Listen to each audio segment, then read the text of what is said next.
Welcome to Senior Voices. I'm your host, Maricela Ferguson. We have a great program for you today, a fabulous panel to discuss the state of older Americans. Our first guest is Cheryl Brown. Welcome, Cheryl. Thank you. Thank you. Thanks for putting this together for us. It's my pleasure. We also have Susan DeMarios.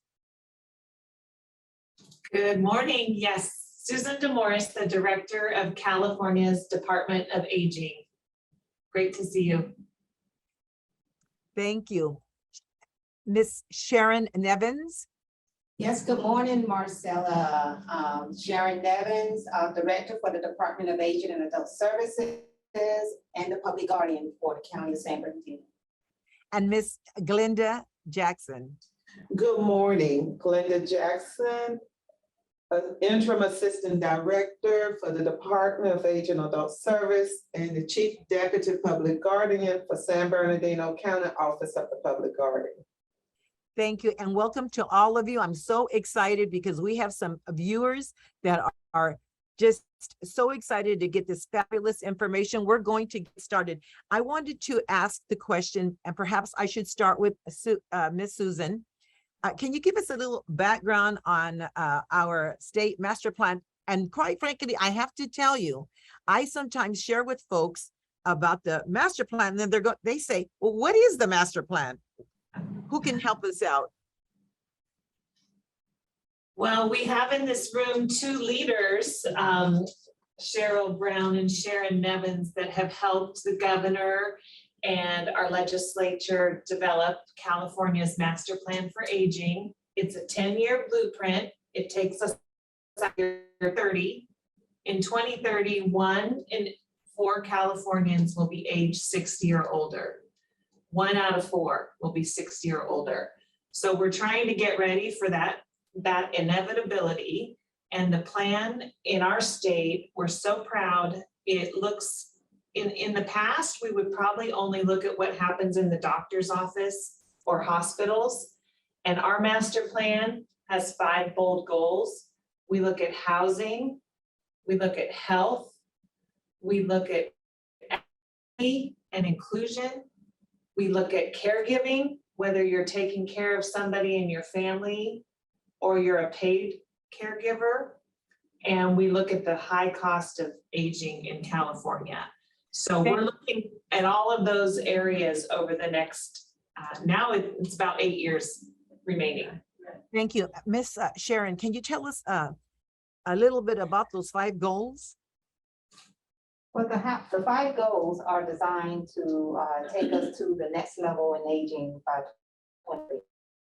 A lot of the goals we are positioning everyone throughout the state to move in a very positive direction. For example, with homelessness, there's huge investments across the state to improve homelessness and eradicate homelessness throughout the state. Here in San Bernardino County, we are making bold strides to improve housing resources for our residents. So we are taking a collective strategic approach. The county has a homeless strategic plan that was just approved by our board of supervisors. And so we will be working in that space to actually address homelessness in a collective way across the system of care. Also, we have health care. Susan mentioned healthcare being one of the second goals. We partner with health plans throughout the county, but as a state, we are exploring more opportunities to partner with health plans, given the implementation of CalAIM within the state. And so we know that the departments at the statewide level, DHCS, CDSS, they are really working collaboratively and with all of the counties across the state to really move in a very progressive direction to partner with the health plans as we implement CalAIM and provide services to all residents in California. When we look at some of the other goals, I can honestly state that with the growing population of older adults, there is ample opportunities to expand capacity and resources to provide person-centered care in all of these areas, and equity being at the forefront in everything that we do.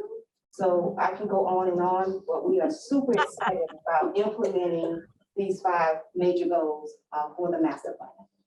Exactly. And you know what? I would like to, if not today, another day, I would like to get a little bit more information about those 5 goals.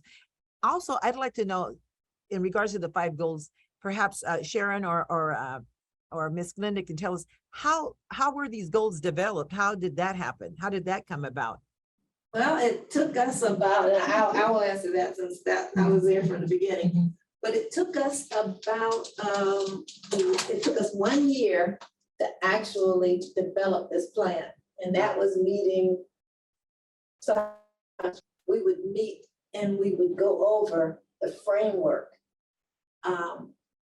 There was a large master plan for aging committee that was appointed by the governor and Dr. Gailey.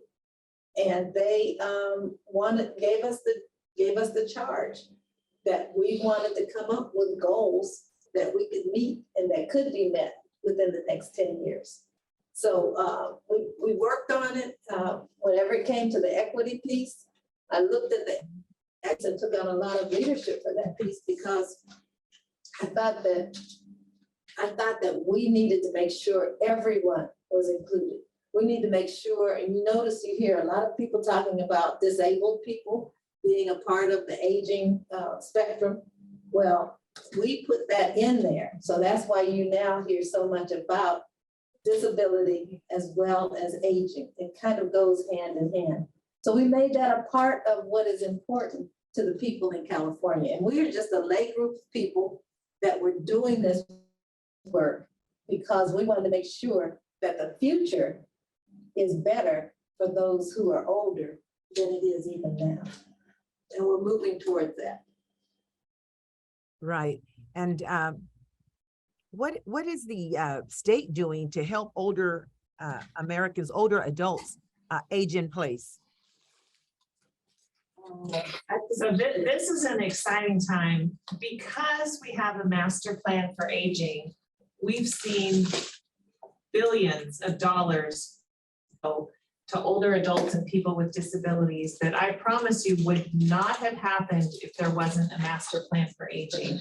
So the governor and the state legislature, they now have a roadmap. And before this, they never really knew where to focus.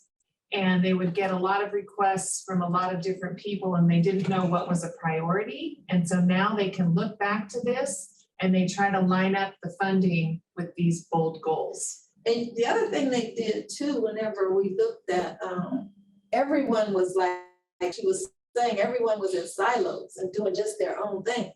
But we had to bring this whole aging spectrum together so that because you can't age without having some kind of justice in that aging. So we had to bring that in. You couldn't, you needed the medical, but yet still you also needed caregiving. So when we look at the whole thing, as Susan said earlier, it is the whole spectrum of what we're doing and how we would age in place.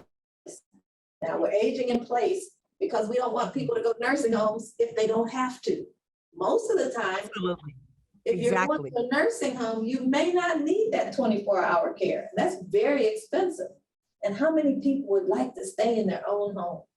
That's why caregivers are, right, that's why caregivers are Both my hands. Both my hands are up on that. Yeah, because caregiving, we have family caregivers, and then we have caregivers who are professional and paid. Those are 2 different silos, I guess you could say. Those are 2, and we're kind of bringing that together so that some people now who are caregivers can caregive and get paid through IHSS. That's always been, but now we're looking at it more holistically. Mm-hmm.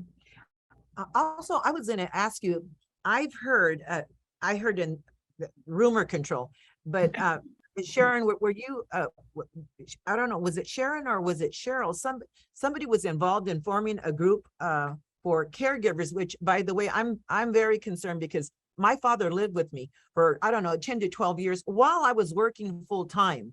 And I'm like, oh my gosh, who's involved with that? Or was that you, Miss Glinda? Who is involved? Somebody's been involved in forming a group of caregivers out here in the IE in San Oh, Bernardino. that's what I'm doing. Yeah, our church, as a matter of fact, the AME Church has taken this on, and they're starting to recognize, because we don't have a lot of paid caregivers, that field is just right for someone who wants to work. But we in our church decided that we would open up to the community to have a caregiver support group. That's another really important thing, because whenever you're caregiving for somebody, you have to know where the resources are. And you need somebody that's going to talk to you about what's going on. And you need to be able to talk to someone because of that. It's a stressful job. Oh, You're doing it. believe me. And whenever you're Believe doing it, right, whenever you're doing it as a relative, Mhm. it's a little different than even just getting paid. Mm. But it's Well, I know, rewarding. I know when I was a caregiver, I wasn't getting paid. I didn't know I could get paid, but No, you couldn't. You were making too much money. yeah, yeah, oh, right, exactly. I did want to ask also, and maybe this question is for Miss Glenda, but you know, since Miss Cheryl mentioned about forming a caregivers group, now is that something that your department, do they host caregiving symposiums or panels or where caregivers can go and get information? I mean, I can see that that would be such a great idea. I think that as we continue to look at caregivers, the unsung heroes and sheroes, particularly those who don't receive any pay, we do have a family support group with our Office of the Public Guard for family members who are seeking support, for those who are part of the conservatorship process or those who may be looking at conservatorship. We do have caregiver service through our Old American Act. And so the department is always looking to partner with faith-based organization, community organization. So we'll definitely will be working with Cheryl to connect her with the resources, because through our Old American Act programs, there are some support there for caregiving and caregiver. And that's well with our adult program, as mentioned, in-home supportive service. I'm Thank you. happy that we're doing this meeting today, because I didn't realize the kind of services that we would have as a caregiver group. We have about, ours is about 20 people. And the AME Church, like I said, is setting them up in churches across our whole state, but especially in the Southern California region. And as a matter of fact, I'm talking to the person. So I would tell you they are a great support group, but our Office of Public Guardian, we've been doing support group for about 11 years. It's once a quarter. It was actually this past Saturday. We have over 20 some individuals. They all get noticed, and we have individuals from throughout the United States. It's a Zoom, and that was due to COVID. We used to do it in person. However, when we go back to in person, we're still going to offer Zoom. We had individuals from Arizona, Texas, and it's a sense of community. When an individual finds themselves going through a process, most time you feel like it's just me. You're on an island by yourself. When you have the support and you can find out other people are going through or have gone through something similar, it gives you a sense of purpose or reaffirm that you're not alone, and you actually develop relationship and you develop that community. So informally, you have that to help you when you have the good days and when you have days, to know that there's someone there and that person understand. We might not know exactly what the person going through because we all have different stories. However, inside their story, we have some things that are pretty common. So to know that, it really brings that sense of community in. Thank you. Turn it I- on. And there's one other resource I want to share. We also have a network of caregiver resource centers in our state. And I think the one here is Inland Empire. Right. And we're really looking, what you just described, Maricela, is, you know, the average caregiver in our state is a 47-year-old daughter who is working.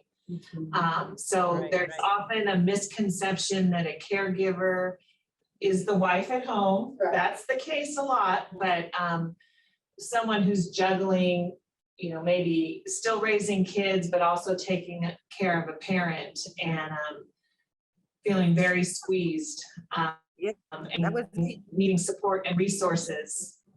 And I think we've seen with the pandemic, so many families have had to let go of either care in the home, or maybe they were using adult daycare or another support in the community that they had to let go of. So the caregivers are really feeling that burden right now, being the only solution.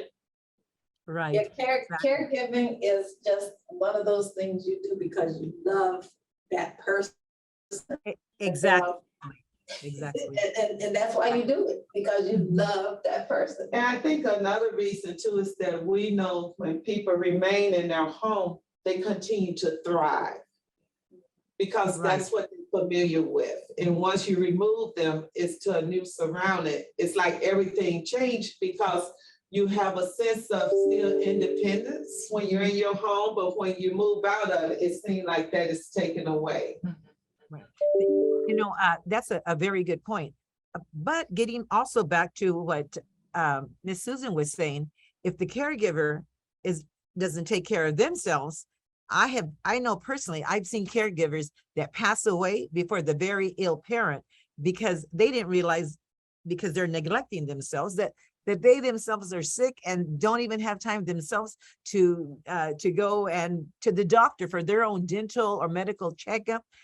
It's amazing. Believe me, That's one of the things that our You know group what? is really working Right. on. it's And it's we absolutely don't get any support scary. except through the resource centers.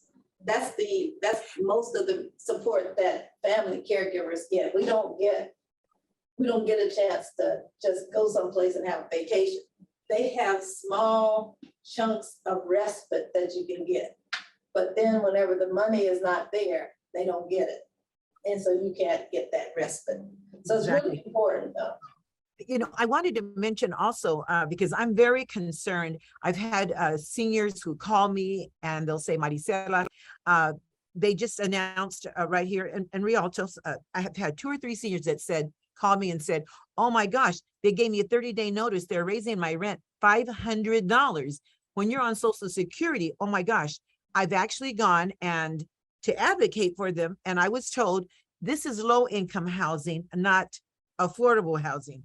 I didn't know what the difference was. I'm a work in progress also, but I wanted to ask Miss Susan, is there a move to develop more housing, affordable housing for seniors? This is a very scary time for us. You hit on a very real issue. When rent prices go up, but people are living on a fixed income, they can't keep up. And I think a lot of rents were suppressed during the pandemic, where they were, landlords couldn't raise the rent and they couldn't evict people. And so we're starting to hear what you just described, that they're catching up. And keep telling that story. We want to hear that. There is, I can't even tell you how many billions of dollars are going towards housing, but it takes years sometimes to get the property, to get the permits, to to build the site, get it up and running. So while the resources and intent are there by the governor and others, local leaders, it takes a while for it to be move-in ready where someone can move in.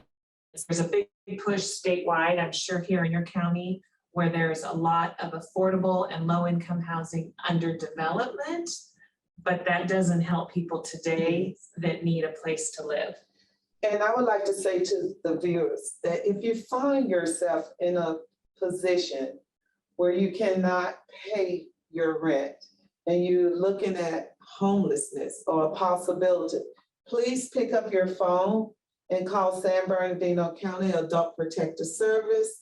They're available 24 hours, 7 days a week. We are fortunate enough to have an at-home program, and they will be able to help you. Also, if people find that there are issues, we do, through the Older American Act, have Inland County Legal Services, and they are available to help you with some of those issues. So when everything has failed, we have the Senior Information Assistant. It's 1-800-510-2020. That number again is 1-800-510-2020. You may call that number and you will be able to get some help and linkage to the necessary service. Now, that phone, depending on what number your cell phone, it would take you to that area.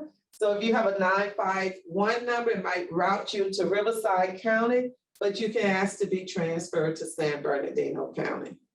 Thank you so much. I have one more question, because later in the program, we're going to have someone to share with us a little bit more about this bridging the digital divide. However, we had an event here in Rialto where Rolling Start, and I believe it was ADRC partnered to do a Chromebook giveaway. And who wants to talk about their experience? I was there. It was awesome. There was seniors, disabled, extended intergenerational families wrapped around the quad trying to get the Chromebook. I saw for myself seniors. One young man said his parent brought him. He said, my son is mildly autistic and legally blind. Does he qualify? And when, of course, the response was yes, you can imagine, the joy. Tell us about what is the state? You did a great program this weekend with that. And I did get, someone did bring me one. My daughter, that's because I was at a funeral. But that program was really simple. All you had to do is be 60 or over, have some kind of disability, and live in San Bernardino County. And you could qualify for a new Chromebook. We're trying to get seniors on the dime so that they can be technologically straight. You can call your doctor can call you. I had a doctor's appointment with my husband where she called him yesterday morning. And I asked her what he was going through, and she said, okay, whenever, she said, I'm looking at his record. Looks like he's coming to see his neurologist next month. I think you need to make sure that you talk to the neurologist when you take him and have him look at his legs. So it was good. And that's the kind of thing that being connected with your doctor through this technology can help you do.